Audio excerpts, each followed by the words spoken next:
Well, as it's 10 o'clock, I think we'll proceed with the third of our 4 talks and my own effort to try to put in simple, straightforward language those things that I know all of you have either asked or wanted to ask. And so for this, I really revised considerably the slide talk that I give to doctors, even specialists, but I didn't really cut out too many slides, as you will see, because I want you to know the data that we talk about in conferences, Tuesday in Berlin and next Tuesday in St. Louis.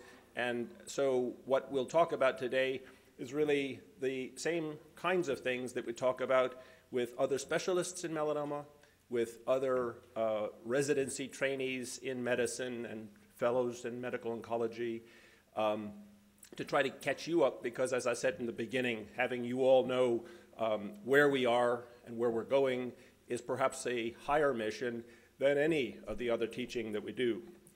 So part of what the confusion may be is, where are all of these treatments coming from? And I have not illustrated here the industrial trials, but they comprise, and the industrial trials we'll talk about, but I just didn't illustrate the sources of them. But for our own efforts here, we serve 3 federal funding sources. The first that actually in this very room last Wednesday we had 40 site visitors to review was that for the UPCI melanoma program, the top Venn diagram here. 350 doctors working on 15 different cancer types, but 26 of them working on melanoma have really a huge amount of support from the Cancer Center, which underwrites a lot of what we're doing, a lot of what we have in the clinic, a lot of what we bring to other venues. Well, what are those other venues? Well, the second is ECOG, and everybody knows, I think, that this stands for the Eastern Cooperative Oncology Group, but this is really one of the oldest national cooperative groups, founded in 1955. I've been a member of it since can you believe it, 73. Basically, this is a cooperative group which has, in my opinion, the premier melanoma program. Having worked on it for 23 years as its chair, it's a part of how we see the outgrowth of trials that develop here in the PCI melanoma program. And happily, about a year and a half ago, we joined a very select club, which is called the SPORE Club, the Specialized Program of Research Excellence Club. And the mission of that club isn't bench science. It isn't new tests or other things that are abstract. It is to get things from the bench to the clinic, to you, to our patients, and to change the paradigms. And so these 3 different sources I just wanted to go through with you. As Howard already introduced, and I know Sansi talked about to begin with, the rise in mortality from melanoma is the driving force for all of you to be here and for all of us to be working on this disease. Many people don't realize that while cervical cancer in pink has fallen in its relative mortality and its incidence is certainly a major consideration, but colorectal cancer even, and breast cancer in green, and prostate cancer in yellow, which afflict older patients, our disease, which hits patients in their 40s and 50s, has been rising in mortality. So when anybody tells you it's just we're picking up disease earlier, it's bunk. It is a disease that is certainly of concern for all of us. You've already seen what it looks like, but the mission that this third talk has is to talk about what happens when it gets out of the bag, as it were, when it spreads, as here a PET scan shows disease in every possible part of the body. We have a formidable problem. And so the staging of this disease, the surgery, the radiotherapy, and finally today in this talk, the medical treatments are our mission. And Dr. Eddington spoke, I think, very precisely about the role of surgery to cure primary melanoma. And when it does this, of course, our role is nil, and we're happy to not have a role and have the patient cured. When the disease has spread, as it can, I like to say, through the railroad tracks, because it is railroad tracks, because that's why he can do the sentinel node mapping, because those tracks don't change from the time we're born until we present with a melanoma. But the fact that there are tracks from that site where the melanoma comes up means that you can follow the tracks and decide where the lymph node group is that was seeded, if there was seeding. And so the evaluation of regional nodal disease, critical part of sentinel node mapping, a revolution which only began 15 years ago and is now already, in less than 10 years, already into the staging requirements. So when we stage someone who has a melanoma over 1 millimeter thick, you can't answer the questions unless you know what the lymph node status is by the sentinel node mapping technique that Dr. Eadington has already presented. But it has a third route of travel.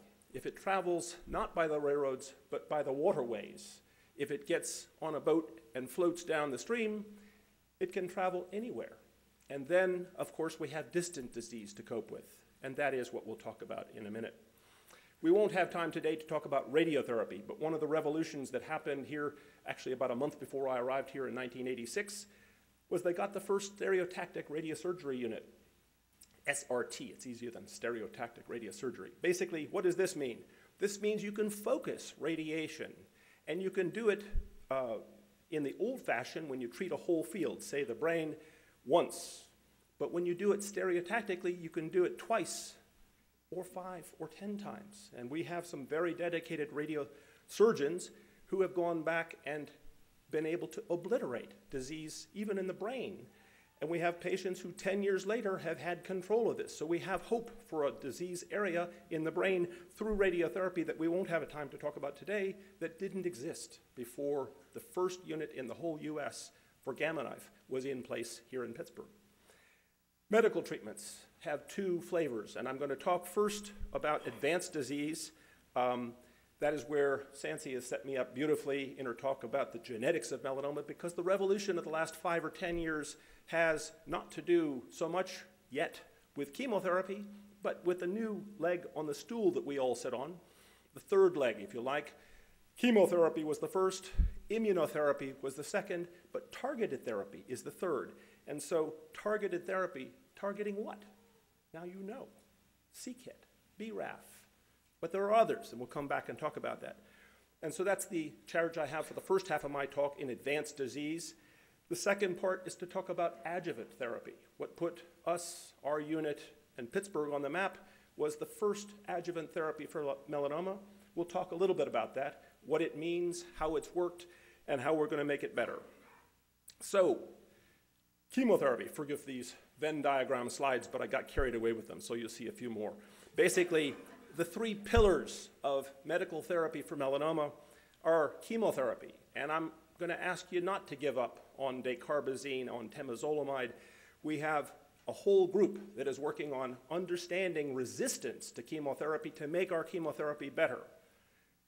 We'll come back and talk about that. Targeted therapy, and you already know what the targets are, so we'll come back and talk about that. But the benchmark of melanoma, of all diseases we have, all solid cancers that we have ever treated, the benchmark of melanoma is we know that this tumor talks to the immune system, and the immune system talks to the tumor. And that talk is something that we're just beginning to understand the language of. And when we understand that language, we'll make it much more eloquent and much more persuasive, and we'll understand how to turn this system, which the tumor has learned how to put the immune system to sleep, how to wake it up, how to focus it. We call it how to polarize it. So this is the outline. Somebody asked about staging, so I had to put a staging slide in. This is when the medical students hit the floor, if not the desk, and are comatose. But M1A is the way we stage metastatic melanoma, the M stage, which is only in the soft tissues of the skin, not in a vital organ. M1B, when the disease has spread to the lung, but no other vital organ, it fits this group. And when it's spread to any organ, or newly, beginning about 5 years ago, if we find an enzyme called LDH up in the blood, because that corresponds to outcome in a way that we all need to think about, and I'll come back to discuss, we call it M1C. So this is the staging of advanced melanoma.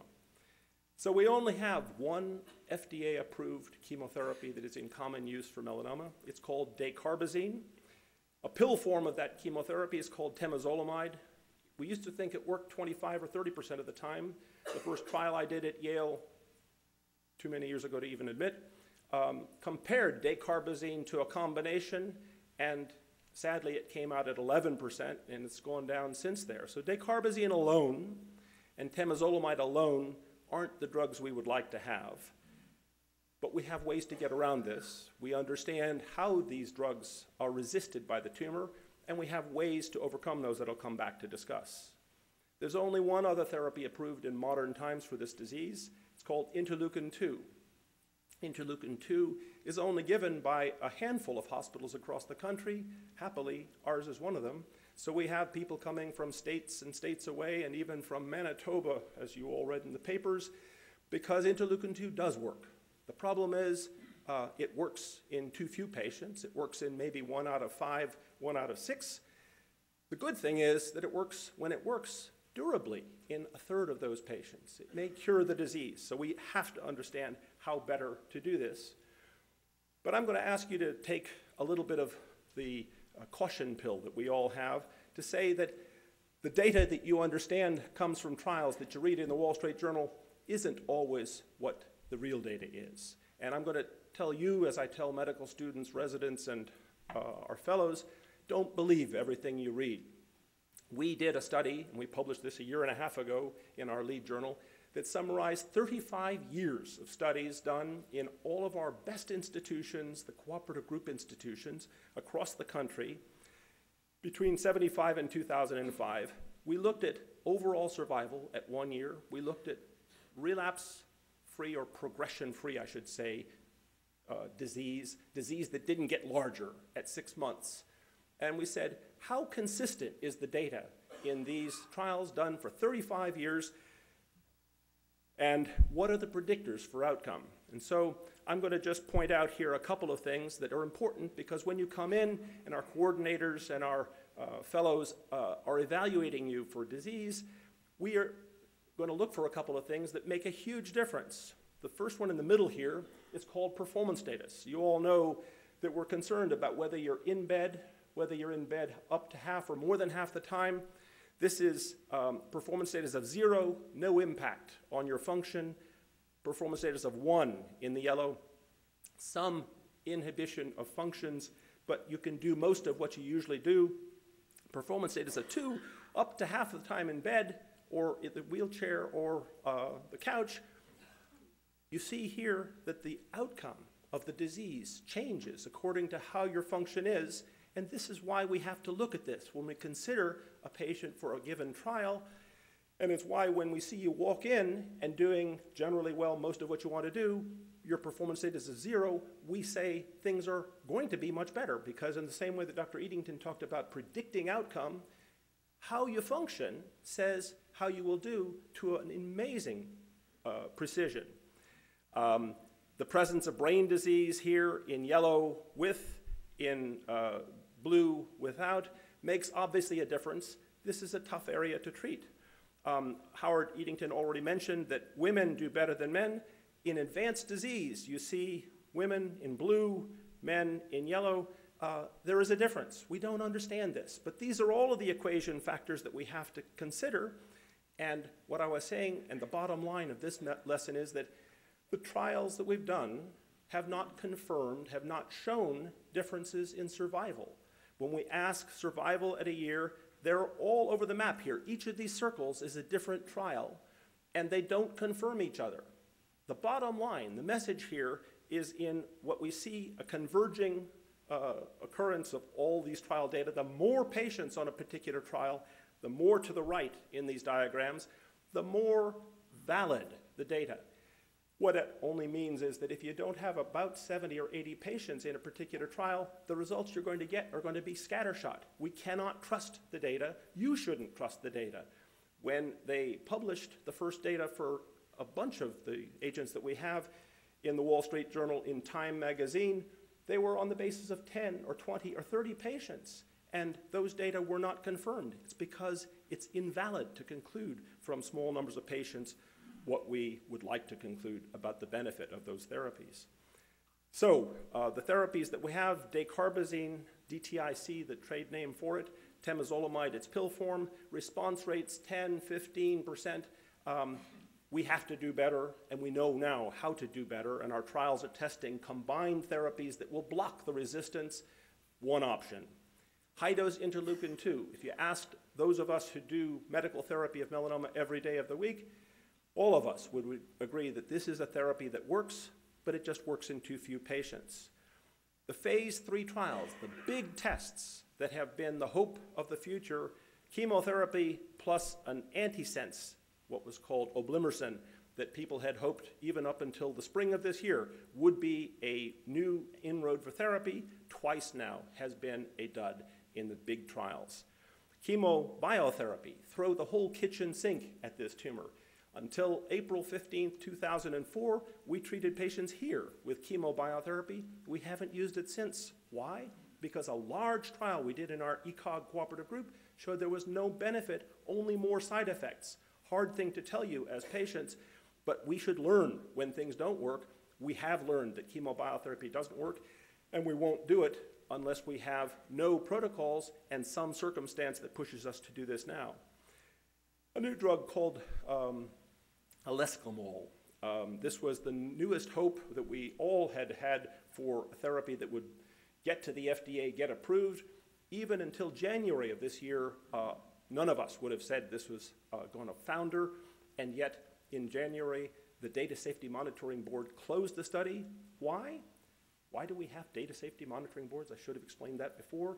Data safety monitoring boards we have in every trial we do to protect you, to protect our patients. Because in that particular trial, the CINTA trial, it looked as though the patients receiving the new drug were doing worse than the patients getting the chemotherapy without the new drug. So they stopped the trial to save patients from more potential toxicity. You need to understand this because we only make progress when we throw out the things that don't work and stop doing the things that are more toxic in favor of things that are more beneficial. The first of the BRAF targeted drugs, sorafenib. When we learned this remarkable genetic data that Sansi presented you in 2004, we said, we have a drug. It was made by a company called Onyx that was quickly bought by a bigger fish called Bayer. And Bayer Onyx took this to phase 3 study in 800 patients. We did it in another study in the cooperative group in about 800 patients. Both of those trials have been completely negative. But it turns out this wasn't such a good inhibitor of BRAF. The hypothesis was great, but the drug was just not what we needed. And we'll come back to talk about this in a minute, but there are newer agents which are very promising.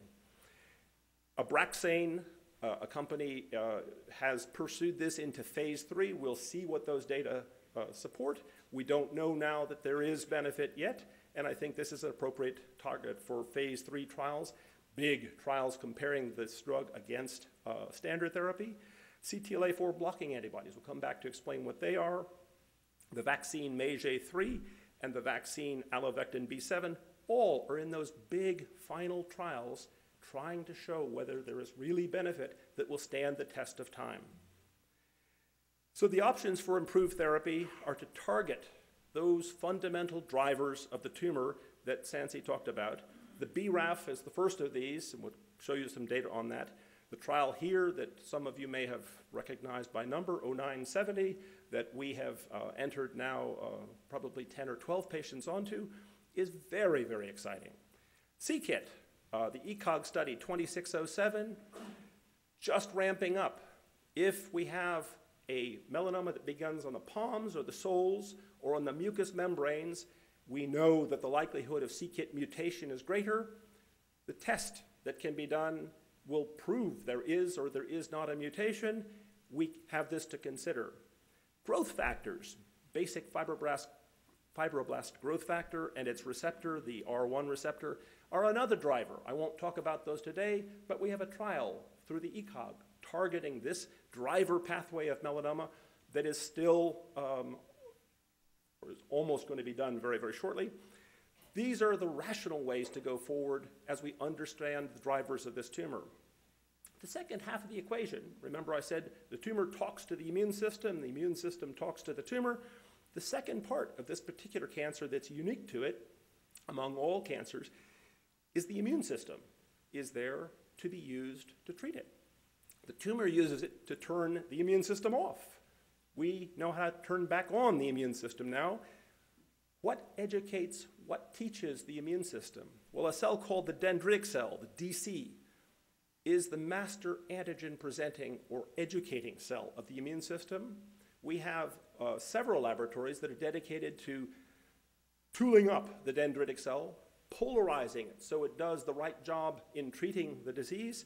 And the DC in the trial 03118, Dr. Eddington, in fact, infuses through the lymphatics of the patient's limb to get treatment to the tumor. This is Star Wars. This is a new approach that makes sense. T cells, the CD8, the CD4, the killer and the helper T cells.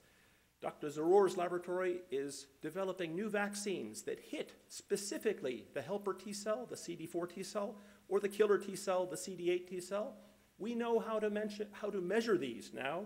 A whole laboratory which functions for the whole country is right next to my laboratory in that building there. And in fact, they monitor the function of these cells in our bodies when you have immunized us against one of these new peptides, one of these new antigens. But the story is not all good. The T regulatory cell is the damper. You don't want your T cells going after your thyroid, and happily, most of us have regulatory cells that prevent your T cells from knocking off your thyroid. But if we want to turn those regulatory cells off that are turning off your immune response to the tumor, we have to consider how to do that, and that's part of the new Star Wars. And signaling molecules. I'm going to tell you about one, so I better introduce it now, called STAT3. But this is a signaling molecule that the tumor has co-opted. The tumor has learned how to turn on this axis of signaling in the cancer cell that is part of what drives the cancer cell, but amazingly turns off the host immune system. So this is this complex dialogue. We'll come back and talk about this. The first part of this in advanced disease is the BRAF story. We talked about that in terms of the sad negative results of the cooperative group study E2603, but we don't stop. Part of the phenotype of melanoma doctors is we're tenacious. And so we've come back and we'll talk about those. The CKIT results, Sansi's already shown you, dramatic responses when you have the mutations of these signaling pathways to the melanomas that are not sun-related melanomas. They're melanomas of the hands, the feet, the mucous membranes. And there are many other pathways, so the third circle here is the future, because there are 20 of these potential pathways. And I had to show you one of these inscrutable slides, but this is a slide from a colleague in our cooperative group, Keith Flaherty, who has done work on several of these pathways. And as Dr. Leachman already mentioned, BRAF mutated in 2/3 of melanoma. RAS, another gene that drives cancer cells, mutated in perhaps 15% of melanomas. CKIT, we talked about, mutated in melanoma 3% overall, but maybe 30% of those that are the hands, the feet, the mucous membranes. So melanoma is not melanoma, is not melanoma. Melanoma is different according to the different places that it arises. It's different according to the different genes that are mutated in it, and it is critical for us to understand this.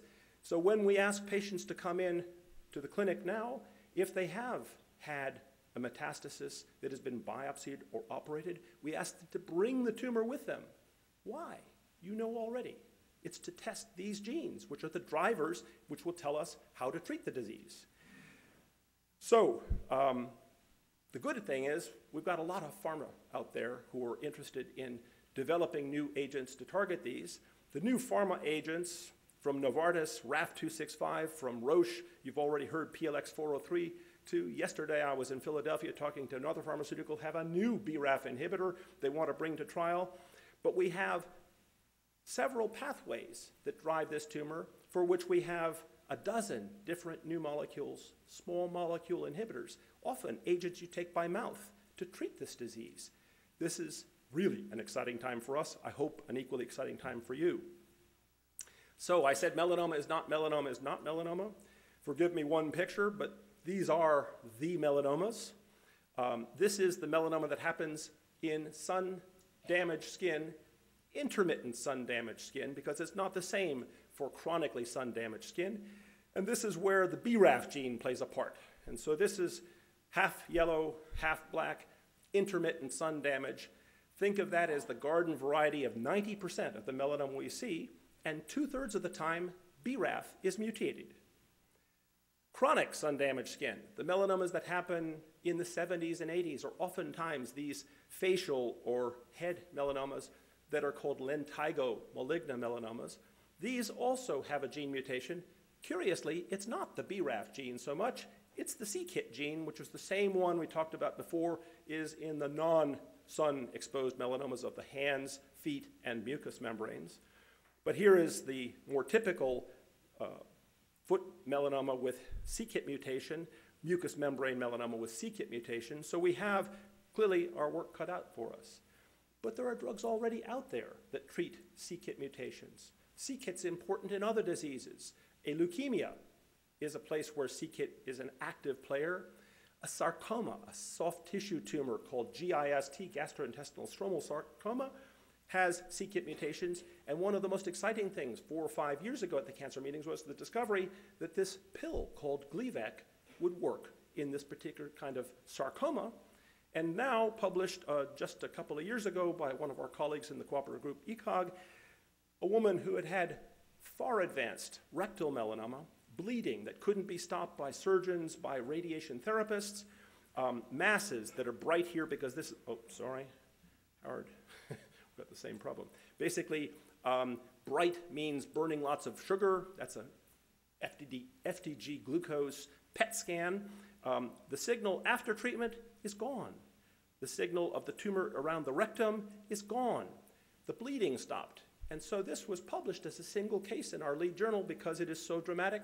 And this is the basis of a trial of dasatinib now in these same melanomas, which is active through the cooperative group, and will treat the next 80 patients who have these kinds of melanomas with a pill to treat this, not a chemotherapy, not an immunotherapy.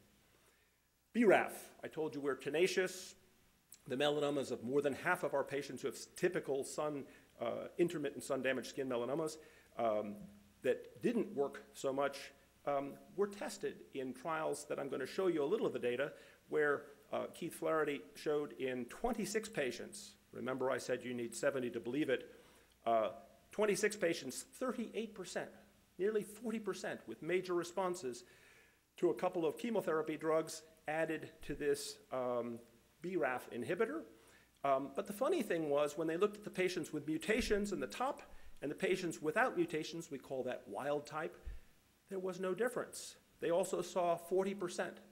This says something else played into this, and sadly, when we did the proper trial in nearly 800 patients, half got the BRAF inhibitor, half got no BRAF inhibitor, but just the chemotherapy. There was no difference. So this BRAF inhibitor didn't work, called sorafenib. This one seems to work, but we've only gotten to 70, 80 patients in the phase 2 trial, so please keep your incredulity, keep your critical judgment, because we need to see these data and we need to see how long they last. But this phase 1-2 trial in solid tumors presented last year at our national meetings was quickly bought up by Hoffmann La Roche from Plexicon, the original company that started this. 75 patients who had the mutation positive in their tumor were then tested, and basically this just shows you that at 10 to 100 nanomolar, very, very small quantities, you can inhibit half of the growth of the tumor, both in tissue culture and in explant models to mice. So this works in the test tube, it works in mice. What about in the real disease? 21 patients, 16 with the mutation, 5 without the mutation. Disease that was M1A, you now know that means soft tissue disease, M1B, lung disease, M1C, liver, bone, other advanced sites. And this is the PET scan. Before, on the left, is 0. 2 weeks later, on the right, no sugar is burning in any of these places that were red hot, dark black, after just 2 weeks of the pill. So this is the excitement for us for this agent, which has gone in less than a year from phase 1-2 already to phase 3, which has started literally this month. This is what we call a waterfall plot. This takes and says, over the period of 2 months of treatment, what did the disease do? Did it go up? That's the one geyser part of the waterfall. Everything else is a waterfall. It's all going down. The disease is going down by 25%, 50%, 75%, even in one patient, complete response. So this is the basis for excitement for BRAF-targeted therapies. This is why we'll test these in multiple trials from multiple different makers, because I think this is really part of the future. Chemotherapy, I mentioned already, we won't have time to talk about in detail this morning, but there are several approaches that are ongoing now here, testing new drugs to block the resistance. Dr. Taube's trial 07008 tests a drug which blocks the way we know, or at least one of the ways we know, this tumor avoids chemotherapy. Targeted therapy, we talked about the inhibitors of BRAF. Inhibitors may be given to 2 pathways now. Maybe doing BRAF alone won't be enough. Maybe we need to do BRAF and so-called AKT or PI3 kinase pathway. These are other parallel pathways that I showed you in that first diagram, which all may play a part in evading response to the BRAF inhibitors as well as in the tumor to begin with. Immunotherapy is the next chapter then. I told you that the tumor learns how to turn on signaling that puts the immune system to sleep. These are through molecules called TGF-beta, VEGF, and IL-10, but when you read about those are just the ways the tumor makes the immune system go to sleep. You already heard the thicker the melanoma is, the more ominous it is. This is just the actual data from our AJCC, American Joint Commission on Cancer, melanoma subcommittee. 1 millimeter with ulceration. 2 millimeters in the orange, 2 millimeters with ulceration, 2 to 4 millimeters, and each time you see we add ulceration to a given thickness, the line falls down. This is how we decided ulceration in the tumor is almost as bad as adding another millimeter of thickness to the primary melanoma. And this is the data that led to the incorporation of ulceration into the staging system. Thickness, ulceration, and lymph node status, as Dr. Eadington mentioned. You see here the staging, 1A, thin, without ulceration, 1B, a little thicker, 2A, a little thicker yet. And the numbers on the top of the histograms here are the fraction of patients who have lymph node disease positive when Dr. Eadington does the sentinel node mapping. So it's a very logical, very progressive, incremental risk of lymph node involvement. The thicker the tumor, the more likely. The more the ulceration, the more likely. So how does melanoma get from the skin to the node, from the skin to the vital organs? We already talked about that. It's important to think about it a little bit because the farther melanoma goes, the more problems there seem to be with it. And part of what we have to think about then is that maybe treating the immune approaches, using them for treatment, may work better earlier in disease than later. So these are the immune therapies that we have. Interferon alpha, a growth factor called GM-CSF that stands for granulocyte monocyte colony stimulating factor. T cells that we can give, or dendritic cells that we can give. The blocking molecule, the antibody called anti-CTLA-4 that I'll talk about last. And vaccines, which are the untapped therapy for this disease that we have really begun with and stuck with, and I will show you some data for. Interleukin-2. All of these are immune therapies. All of these are available and in use now, and all of these we are seeing benefits from in different settings that I'll show you. This summarizes 25 years of work in the adjuvant trials for melanoma that we've done, based here, led here, and done across the country, actually across the world. The first trial we call 1684. Patients got either observation or a whole year of high-dose interferon. The second trial we call 1690. They got observation because we still didn't know anything worked. And we had hope that low doses of interferon might work, but we continued testing the high doses of interferon given for a whole year, which has been now FDA approved for nearly 14 years. And then we said we're going to beat this interferon with a vaccine, the vaccine called GM2. This is a sugar molecule on melanoma that is recognized by the immune system, but we're still going to test the interferon as a comparator. And in all of these, and I'm going to show you in very, very brief fashion, all of these, the yellow lines are the interferon treatment lines. The interferon treatment lines are always better than the comparators, and they're always better by a factor of 1.3, 1.25, 1.33, which suggest that there is consistency to the benefit of the interferon in the adjuvant setting.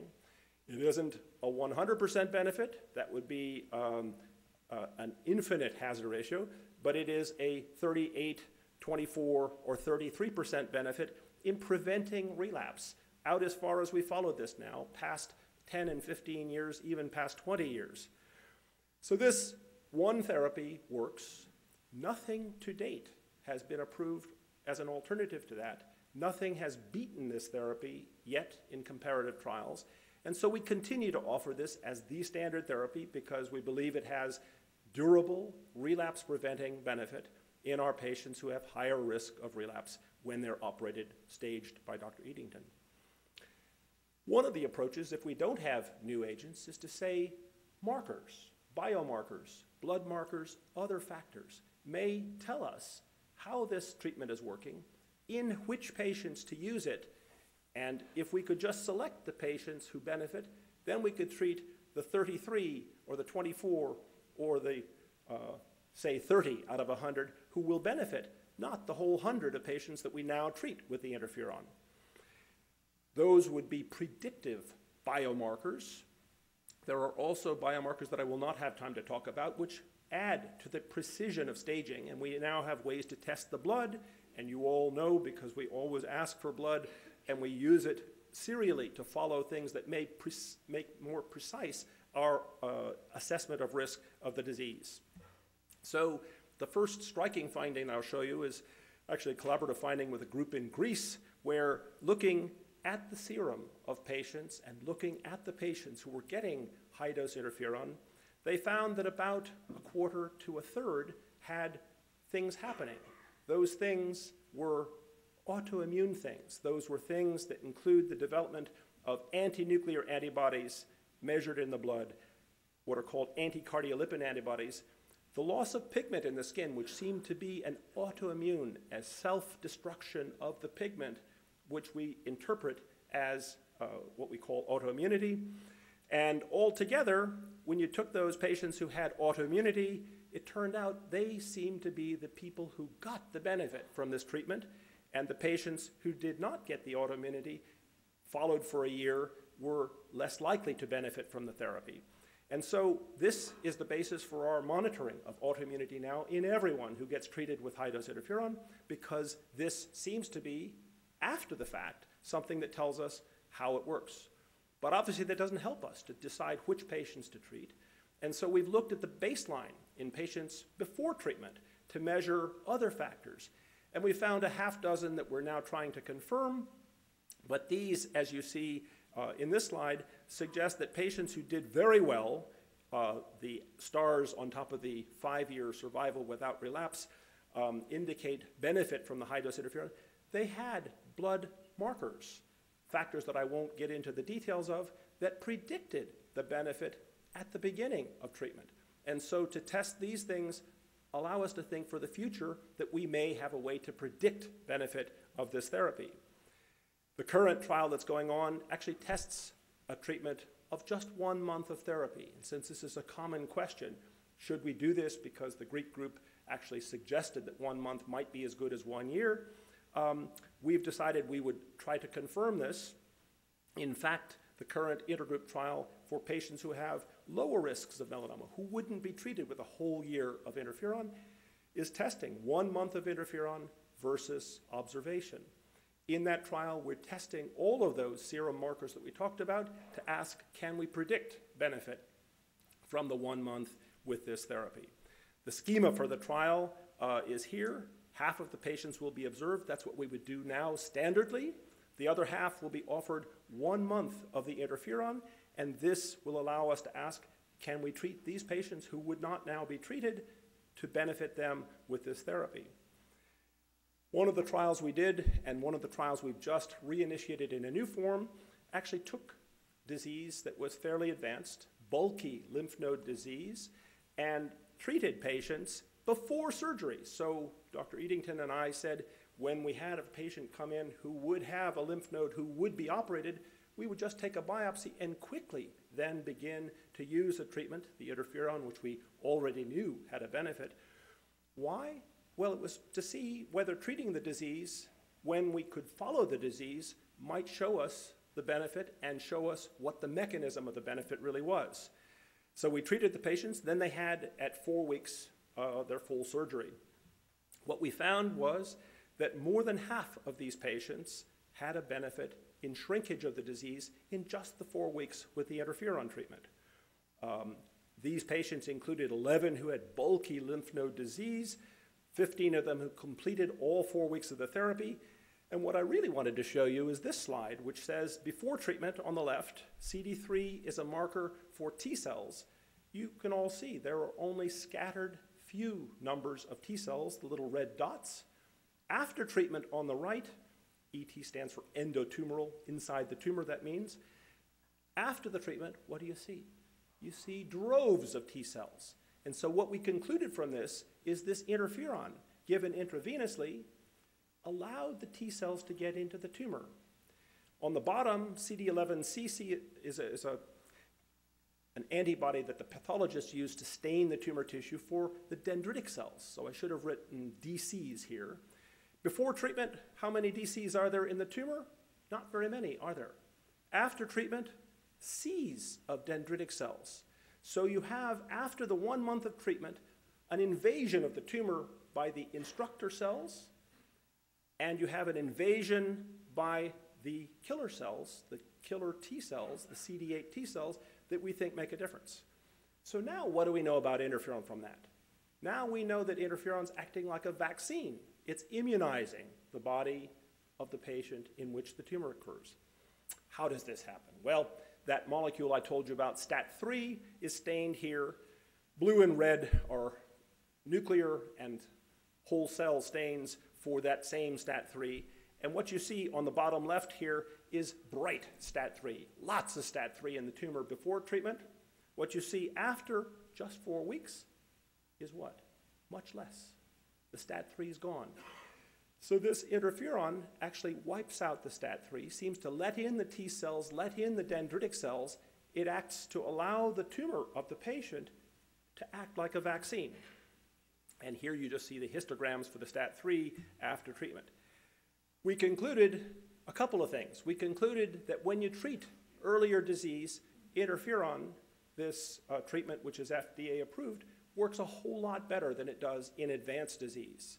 That tells us that the immune therapies may make sense earlier in the disease, not in advanced disease as single therapies. It tells us, secondly, that the immunotherapy works through T cells, dendritic cells, and that these ultimately are the mechanism by which interferon works. What are the questions? Well, how much of this interferon is needed? People in Europe have done 1.5 years versus 5 years, no difference. 1 year versus 2 years, no difference. Now 5 years versus nothing, and that is a borderline effect, but I think these are the fine details. The lessons from this is that there is durable benefit from the 1-year adjuvant treatment. It isn't as much as we'd like. We'd like to build on this, that we have markers now, the autoimmunity, that tell us how this is working, and amazingly, the same markers, autoimmunity, mark interleukin-2, the treatment of advanced melanoma that I told you about in the beginning.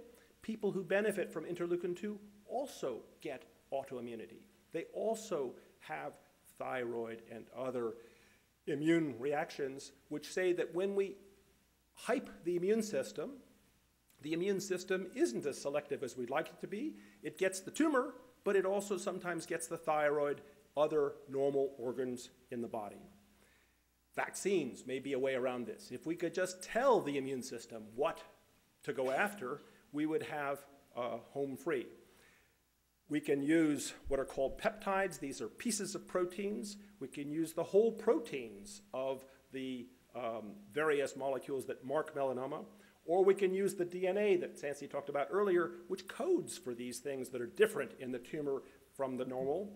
And I'm going to skip ahead here because this is far too complicated, but just say that when we use vaccines, we had the amazing discovery that people who got an immune response survived twice as long as the people who didn't get an immune response. So this is why it's important for us to measure the immune response during the vaccine trials, because we can then refine these approaches. These are just curves here for the people who got an immune response on the top, people who didn't get an immune response on the bottom. We have tested these same vaccines now in a preventive sense. The trial was just unblinded about 4 months ago, and we're now crunching the data. We don't know what the results finally will be yet, but this will be the next chapter. In fact, at our last cancer meetings, in addition to the Plexicon BRAF data, one very exciting finding was that when you add a vaccine to interleukin-2, you improve the outcome. So the red line here is people who got a single peptide vaccine added to interleukin-2. The blue line is the people who got just interleukin-2. And this is the first big positive trial for a vaccine, but it tells us that we have more to do in this area. This just summarizes that basically for you. The approaches now with vaccines are not just to use the interferons and the interleukins, but to perhaps consider the anti-CTLA-4 blocking antibodies, and I wanted to turn to those in a minute. I'll come back, but to tell you about a current protein vaccine trial, which is already at phase 3. This is called MAGE-A3, and here patients who have their tumor biopsied, as you see here on the left, can have a signature of genes created, and the company Glaxo that has this vaccine is actually looking for this signature because they think it may predict which patients benefit from the vaccine. This vaccine now is available as an adjuvant therapy. If people have relapse after interferon, this vaccine is open as an adjuvant treatment for patients, a vaccine approach to build upon the interferons. That next generation that we were talking about, the anti-CTLA-4 blocking antibodies, CTLA-4 stands for cytotoxic T lymphocyte antigen 4, is really targeting the brakes on the immune system. So that should have adopted the brakes and the gas pedal figures that Sancy used earlier, but the brakes on the immune system happen through this axis of B7 and CTLA-4, and if you just jam up or block up the CTLA-4 molecule, the off signal is no longer available to the immune system of that particular patient. They're only getting the gas. There are no brakes on this car. And what happens in those patients is that they develop immunity to a bunch of things we'll come back and discuss. Anti-CTLA-4s are being made by Medarex, now Bristol Myers Squibb. The antibody they have is called ipilimumab. They're also made by Pfizer. Their antibody is called actually tremelimumab, not tislelumab anymore. They're a little different. One lasts for 2 weeks, the other one lasts for 3 weeks. They're different forms of antibody, but they do very similar things. And in comparison, in phase 3, they do a benefit which was tested in this trial comparing our old drug dacarbazine versus the tremelimumab, and I'm just showing you this because this is the real data, where the people who got the tremelimumab did better all across the curve. They did better in the green compared to the orange here, but they didn't do better enough for Pfizer to think this is worth carrying forward with.